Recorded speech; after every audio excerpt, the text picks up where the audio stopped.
আসসালামু আলাইকুম এভরিওয়ান, সবাইকে পবিত্র মাহে রমজানের শুভেচ্ছা জানিয়ে শুরু করছি আজকের ভিডিও। সো এটা হচ্ছে আমার টেন্সের উপরে করা চতুর্থ ভিডিও। সো বেসিক্যালি এই ভিডিওতে আমি দেখানোর চেষ্টা করব টেন্স নিয়ে আমাদের কিছু কনফিউশন আছে, কিছু কিছু জায়গায় আমাদের টেন্স সিলেক্ট করতে বা ধরতে অসুবিধা হয় বা চেঞ্জ করতে অসুবিধা হয়। সো ওই ব্যাপারগুলো আমি ফোকাস করার চেষ্টা করব। So everybody watch this video very carefully. So আমি এখানে একটা एग्जांपल লিখছি, I M a student. Basically এটা আসলে কোন টেন্স, এটা আমাদের অনেক সময় কনফিউশন হতে পারে। সো এবং এটাকে যদি আমরা টেন্স চেঞ্জ করতে চাই তাহলে আসলে কেমন হবে।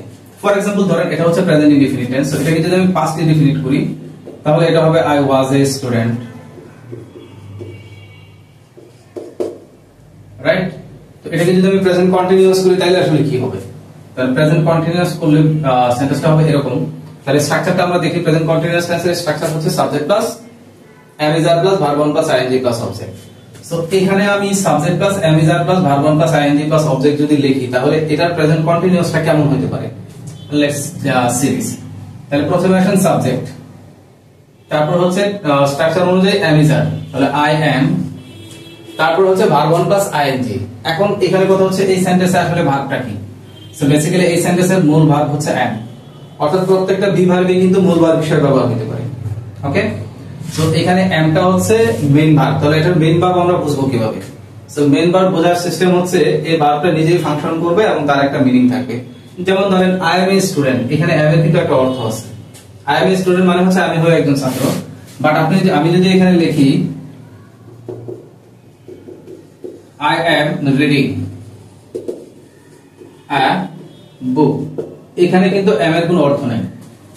সো am টা জাস্ট এই ভার্বটাকে হেল্প করতেছে কন্টিনিউয়াস টেন্স তৈরি করার জন্য, বাট এটা কিন্তু নিজেই সম্পূর্ণ কাজ একা করতেছে না। আর এখানে ভার্বটা একাই তার কাজটা কমপ্লিট করতেছে, দ্যাট ইজ ওয়াই এটা হচ্ছে মেইন ভার্ব। তাহলে এটাকে যদি প্রেজেন্ট কন্টিনিউয়াস করি তাহলে এই মেইন ভার্বের সাথে ing যোগ করতে হবে। তো আমরা একটা জিনিস জানি হচ্ছে am is are was were, এই পাঁচটা বি ভার্বের যে কোনো একটা বি ভার্বের সাথে ing যোগ করলে রেজাল্টটা হবে হচ্ছে বি। আর আরেকটা হচ্ছে have, has, had। এই তিনটা হ্যাভিং, এদেরকে টু হ্যাভ ভার্ব বলে। এই টু হ্যাভ ভার্বের সাথে ing যোগ করলে রেজাল্টটা হয় হ্যাভিং। ক্লিয়ার? তাহলে আই এম এ স্টুডেন্ট এটা যদি প্রেজেন্ট কন্টিনিউয়াস করি, যদিও এটা প্রেজেন্ট কন্টিনিউয়াস এর বাস্তব জীবনে কোনো প্রয়োজন নাই, বাট আমি চেঞ্জিং এর ক্ষেত্রে বুঝবার জন্য বলছি। I am being a student. So এটাকে যদি আমি পাস্ট, এটাকে আমি পাস্ট ইনডিফিনিট করলাম। সো এটাকে যদি আমি পাস্ট কন্টিনিউয়াস করি তাহলে I was being a student হবে। এবং এটাকে যদি আমি প্রেজেন্ট পারফেক্ট করি তাহলে কি হবে? সেম সেন্টেন্সটাকে যদি আমি প্রেজেন্ট পারফেক্ট করি তাহলে এটার অ্যানসার হবে এরকম। প্রেজেন্ট পারফেক্ট এর স্ট্রাকচার হচ্ছে সাবজেক্ট, সাবজেক্ট আই, তারপরে স্ট্রাকচার অনুযায়ী হ্যাভ বা হ্যাজ। তাহলে আই এর সাথে হ্যাভ হবে আই হ্যাভ, দেন ভার্ব 3। তাহলে এখানে মেইন ভার্ব কিন্তু হচ্ছে am। সো am এর তো একটা ভার্ব 3 আছে। সো আমরা জানি হচ্ছে am is are, এই তিনটার ভার্ব 2 হচ্ছে was were এবং ভার্ব 3 হচ্ছে be double e and been। অর্থাৎ আমি এখানে লিখে দিচ্ছি am is are, এই তিনটা হচ্ছে ভার্ব 1, এদের ভার্ব 2 হচ্ছে was were এবং এদের ভার্ব 3 হচ্ছে be double and been। তাহলে আমরা এই am এর ভার্ব 3 লিখব হচ্ছে been। তাহলে I have been a student। So এরকম ভাবে কনফিউশন গুলো ক্লিয়ার করা যেতে পারে। সো আরেকটা एग्जांपल দিচ্ছি আমরা, সেটা হচ্ছে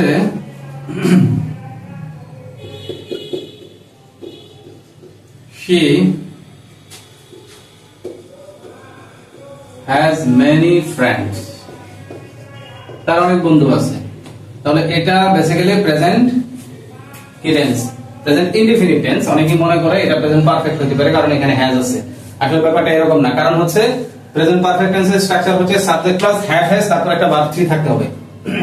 অর্থাৎ এই হ্যাভ হ্যাজ বি ভার্বের পরে যদি ভার্ব 3 না থাকে তাহলে এটা কখনোই প্রেজেন্ট পারফেক্ট টেন্স হতে পারবে না। তাহলে এটা হচ্ছে একটা প্রেজেন্ট ইনডিফিনিট টেন্স। আর এখানে হ্যাজটা হচ্ছে নিজেই মেইন ভার্ব এবং এটা হচ্ছে ভার্ব 1। সো এই হ্যাভ হ্যাজ এরও ভার্ব 1 2 3 হইতে পারে। যেমন ভার্ব 1 হচ্ছে হ্যাভ অবলিক হ্যাজ, এবং এটার ভার্ব 2 হচ্ছে হ্যাড, এবং এটার ভার্ব 3 হচ্ছে হ্যাড, অর্থাৎ ভার্ব 2 এবং 3 একই রকম। তাহলে she has many friends, এটাকে যদি আমি এটা প্রেজেন্ট ইনডিফিনিট, সো এটাকে প্রেজেন্ট কন্টিনিউয়াস করা যাবে, প্রেজেন্ট পারফেক্ট করা যাবে, সবই করা যাবে। সো আমি প্রেজেন্ট পারফেক্ট করতেছি। তাহলে প্রেজেন্ট পারফেক্ট করতে হলে স্ট্রাকচার অনুযায়ী প্রথমে সাবজেক্ট, তারপরে হ্যাভ অথবা হ্যাজ, তারপরে ভার্ব 3। তো যেহেতু আমার এই সেন্টেন্সে এটাই মেইন ভার্ব, এবং আমরা জানি হ্যাজ এর ভার্ব 3 হচ্ছে হ্যাড, তাহলে she has had many friends, অ্যানসারটা এরকম হবে। এবং এটাকে যদি আমি প্রেজেন্ট পারফেক্ট করি, তাহলে প্রেজেন্ট পারফেক্ট টেন্সের স্ট্রাকচার আমরা জানি। প্রেজেন্ট পারফেক্ট টেন্সের পাস্ট পারফেক্ট যদি আমি করি, তাহলে পাস্ট পারফেক্ট টেন্সের স্ট্রাকচার হচ্ছে এরকম: subject plus had plus V3 plus ext। এটা হচ্ছে পাস্ট পারফেক্ট টেন্সের স্ট্রাকচার। সো এটাকে যদি আমি পাস্ট পারফেক্ট করি, তাহলে অ্যাকর্ডিং টু স্ট্রাকচার আমার সেন্টেন্সটা হবে এরকম: প্রথমে সাবজেক্ট সে, দেন হচ্ছে হ্যাড, তো আমরা হ্যাড ব্যবহার করব, তারপর হচ্ছে ভার্ব 3, তো আমার এখানে মেইন ভার্ব হচ্ছে হ্যাজ, সো আমরা জানি হ্যাজ অথবা হ্যাভ এর ভার্ব 3 হচ্ছে হ্যাড, তাহলে she had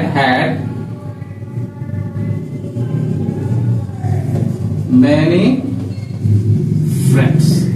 ক্লিয়ার? আসলে এখানে ইম্পর্টেন্টলি বোঝার দরকার হচ্ছে am is are এদের এরা হচ্ছে বি ভার্বের পাশাপাশি মেইন ভার্ব হিসেবে ইউজ হতে পারে। সো এরা যখন মেইন ভার্ব হিসেবে ইউজ হয়, তখন am is are এগুলো হচ্ছে ভার্ব 1, was are হচ্ছে ভার্ব 2, এবং এই পাঁচটার যে কোনো একটার সাথে আইএনজি যোগ করলে বিং হয়। ঠিক হ্যাভ হ্যাজ এর ক্ষেত্রে একই জিনিস, এই হ্যাভ হ্যাজ একই সাথে বি ভার্বের পাশাপাশি এরা মেইন ভার্ব হতে পারে, সেক্ষেত্রে ভার্ব 1 হ্যাভ অথবা হ্যাজ, ভার্ব 2 এবং 3 হচ্ছে হ্যাড, এবং এদের সাথে আইএনজি যোগ করলে হ্যাভিং হয়। সো এই বি ভার্বগুলো যদি কখনো সেন্টেন্সের মেইন ভার্ব হিসেবে ইউজ হয়, সো কোনো ধরনের কনফিউশন না রেখে, so according to this rules আপনি চেঞ্জ করলে অটোমেটিক আনসারটা কারেক্ট হবে। শুনতে অনেক সময় একটু অন্যরকম শোনায়, কারণ এই সেন্টেন্সগুলোর সাথে আমরা খুব বেশি অভ্যস্ত না, বাট শুনতে যেমনই শোনাক না কেন, the answer will be correct, no doubt. Okay, so thank you everybody, this is all for today, see you next video. ততক্ষণ সবাই ভালো থাকবেন।